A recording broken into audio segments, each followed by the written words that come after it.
class without a pick. So, That's killer. Chris, that was awesome. well, thank you. Guys, we're here with Chris Delis, who's been playing in a Jimmy Buffett band and has been a professional musician for years upon years. So my question to you, Chris, is what got you into this? Well, when I was in school, home ec was filled, so I decided to go for the guitar course. Okay. Here I am now. Yeah. I guess for me, being kind of an old timer at this point, my musical renaissance was with the Beatles. So that kind of got me on the guitar kick. So I started taking lessons, and then Jimi Hendrix happened, and the Yardbirds, and Eric Clapton, and Jeff Beck, and all that sort of thing. And then I was kind of a small guy, so when all my friends were out playing football and basketball and all that kind of stuff, I was at home just playing the guitar. Shredding. And that's kind of how it started. You just and when you're younger, because I meet people that are older now that want to take up an instrument, which it's never too late. But I think as you get older, as we all know, it's a lot harder to devote the amount of time necessary. To play. There's just only so many hours in a day when you work 8 hours a day. And absolutely. Whatever. Sure. It's kind of hard to come home and spend hours practicing like we did. And our illustrious videographer did. So. Well, you find though, I mean, as you're learning, and it's a kind of thing that you've got to put something into it to get out of it, as far as an instrument, not like this. Like you see all these new things that are coming out that are like your Guitar Hero, and these kind of get playing quick schemes. You know what I mean? As far as how do you feel about that? What's your opinion actually about that, as opposed to really, what you put into it, you got out of it, and it's obvious by the way you're playing. I think, well, from what I understand about Guitar Hero is that actual guitarists are not very good at it. Can't play it. Yeah. Yeah, it's definitely a game. I think it's kind of nice that it gets people into music on that level, but I think kind of what's happened in recent years is that we've become this now society. Everything's instantaneous, where you hit a little stroke on your keyboard and a guy in New Zealand gets it a moment later. That didn't exist when I was a kid. So people kind of want to do things much quicker. They don't, as I did when I was a kid and first started playing. I remember like trying to learn something, to play something. It was, I just wanted to play it right then and there, and it was very difficult. So I think that's where that sort of comes from. People just think there's some, like you can take a pill and instantaneously be really good at something. But unfortunately, with a lot of stuff, you can't. I mean, Michael Jordan didn't get to be that good by playing part-time. I mean, exactly. He spent an awful lot of time to become that. Yeah. And I think that's true with just about anything. Yeah. It's kind of like what you put into it, you'll get out of it. Right. But, I asked a friend of mine who was with a major band back in the 80s one time about music, and I said, like, why do you keep doing this? He said, music is something that kind of chooses you. Yeah. He said, you don't choose it. I was listening to you before. You're all different styles of music, so you're a well-rounded musician. I can just see you in a studio situation and say, okay, this is going to be a country tune. This is going to be a jazz tune. Let's try this, and you break it and do that. You just go into that mode thinking it. Well, I started out, like a lot of people from my era, as pretty much a blues-based rock player, I guess you could call it. And somewhere down along the line, it's like, playing in cover bands and whatnot.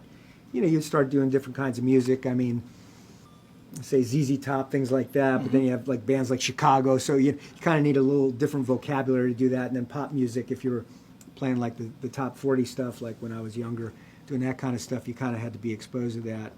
And then just kind of my approach for playing, some guys are really good at sitting down and with the record, just learning everything note per note. Nowadays, it's so great because you can go on YouTube and there'll be a guy giving you the lesson for free. And showing you how to play stuff. But for me, it was kind of always more about listening to music and kind of deciding what I wanted to take away from it, not necessarily playing those exact notes, but getting into the feel of it. So I find if you kind of understand the feel, the concept behind the music, and where it's going, and can feel that sort of like, let's say like with country music or jazz or rock or classical, whatever, then it's a lot easier to relate to your instrument as opposed to just like, well, these are the notes, but if you don't understand the music part of it, Right. you're not going to play it that convincingly. You know? Right. And then when I started working on Broadway shows a number of years ago, you're really forced to play in those different idioms. Yeah. So you really have to be able to do it convincingly. Otherwise, you're probably not going to get asked back. So. Yeah, so you got to be on top of your game, so to speak, and a good reader, I'm sure, right? It does help to read. I was really a horrible reader when I started out. I mean, a much better reader now, and have worked on it a lot. I think reading is very, very important. As a guitarist, what's bad about reading is that you're not in a situation where you get presented with written music all the time. I mean, like, if you grew up as a horn player, Right. played in band in school or whatever, you were always given music, and if you chart or studied something music like in that. school, you would do that. But most of the work that I got over the years, it's just, you would get a gig as a guitar player, and it's just, learn these songs. There were no charts. I never got exposed to charts till kind of doing that musical theater stuff, and nowadays, some of the stuff in studios, every now and then, you run into a guy, an arranger or whatnot, who will actually give you a chart. Okay. I mean, I did some sessions a couple months back out here locally, and the guy was a jazz pianist, and the other guy I was working with was a classical violinist, and they actually wrote out parts. Okay. So I had to be able to do So that. you had to stick to the format where normally you kind of ad-lib it. And Well, move in different sometimes situations. they'll ask you, to do something. They might just have a real basic chart and want you to just play a rhythm part, or if they ask you to do a solo, sometimes it's a line, where they're going to ask you to Right play now. a specific thing. So it does help to know how to do that. Gotcha. Do you feel, Chris, that when someone's learning, or kids or I guess anybody's starting, how important do you feel it is for them to get that foundation?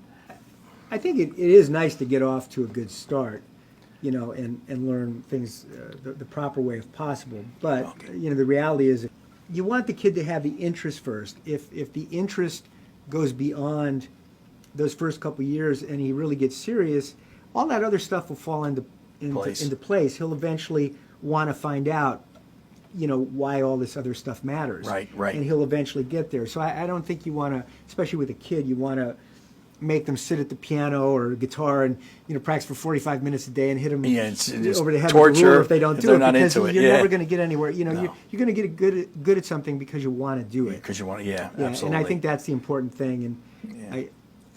I think with parents sometimes they're well intentioned, but they're kind of misinformed, unless Right. maybe they've played an instrument. Yeah, then no. Yeah. So, in your opinion, and of course, which I need guys like you, which make this world, give people a hope that want to play to really learn and say, Right. wow, it's an incentive, because you really put your work into it and learn it. Would you say also, I mean, it's important that the teachers got to make it fun for the kids to play too as well. Oh, by all I means, mean, yeah. that's the key, pretty big too, to keep it alive and keep it going. Yeah, I mean, I think teaching is an important skill. Some people have the gift of teaching, some people don't. But a good teacher will definitely be able to have a relationship Right. with the student, make it fun for them, and make them want to practice. Right, I think right, that's get it the thing, across. and Yeah. make it not feel like practicing. Practice sounds so. Yeah. No, you got to do. Yes, yeah, absolutely. like I got to do it. I got to. So you kind of don't want to have to. Right, to do that. You kind of wanna want to make it- just want to play the. where they the want thing. to play. Yeah, no doubt about And I it. think, if you have songs that you learn it, you can. But obviously, it takes a moment to get even to that. I mean, just when you first play the guitar, you just have to learn the different chord shapes. And, Right. and those first position shapes are actually the hardest. Is it really? Oh, I Yeah, didn't because know if you that. play a bar chord, you can just learn that one shape and play it everywhere. Right. But if you play a D chord, now you got to learn a C chord. Now you got to learn a B7 chord. It's like they're all different Yeah, shapes. you learn so all they're the actually difference. more difficult, even though they seem like the baby chords. So yeah, in that regard, you kind of want to get to that point where at least they can learn the chords in different shapes, Right. and then they can play a song. Right, get things going with that. Okay, Chris. Well, listen, I really want to thank you for coming to Schmeed's Music here. Well, it was very And nice to guys, be here and enjoy your store. If you guys get a chance, go check out the band that's called Parrot Beach, and he'll be playing all over. And that's it. That's all we can say. Bye for now. I'd like to thank Chris Delis for coming out and hanging out with us and giving us his input on the music industry and what he feels we have to do to be moving forward and to keep the music alive. Thanks, Chris. Really put an effort in to learn an instrument. It's so important. Thanks for stopping in to Encore Chat. I'm Pete Schmiedhauser, that owns a small little store called Schmeed's Music, 831 Route 10 East in the Pine Plaza Shopping Center in Whippany, New Jersey. Thanks, guys, and stay in touch to see more videos to come.